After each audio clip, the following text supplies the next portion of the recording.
Zen Rakesh.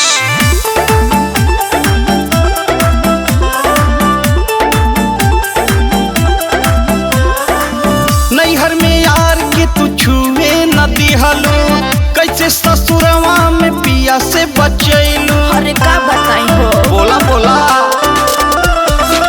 नैहर में यार के तू छुए न दिहलो, कैसे ससुरवा में पिया से बचैलू। दैया में लुट गई कोठरिया में जाई के, दैया में लुट गई कोठरिया में जाई के। राजा रस लूट लियो रे, राजा रस लूट लियो रे। रसगुल्ला खिलाई के, राजा रस लूट लियो रे। रसगुल्ला खिलाई के,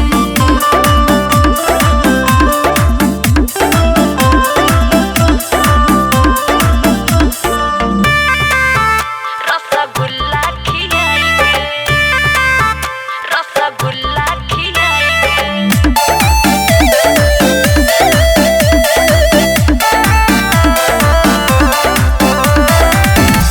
का तू हुए को बेरा कैलू न माना, कैसे कर से ते लुटाई दिहलू भरल खजाना।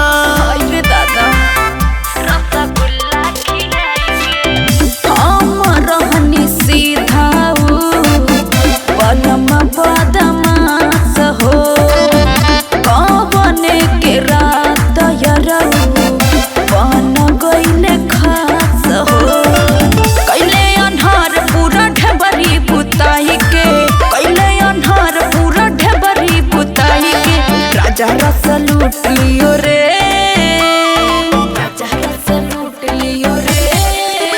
रसगुल्ला खिलाई के, राजा रस लूट लियो रे। रसगुल्ला खिलाई के,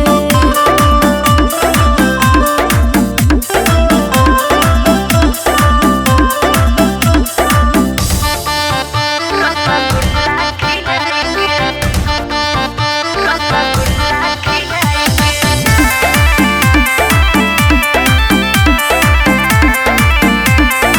Music Zen Rakesh.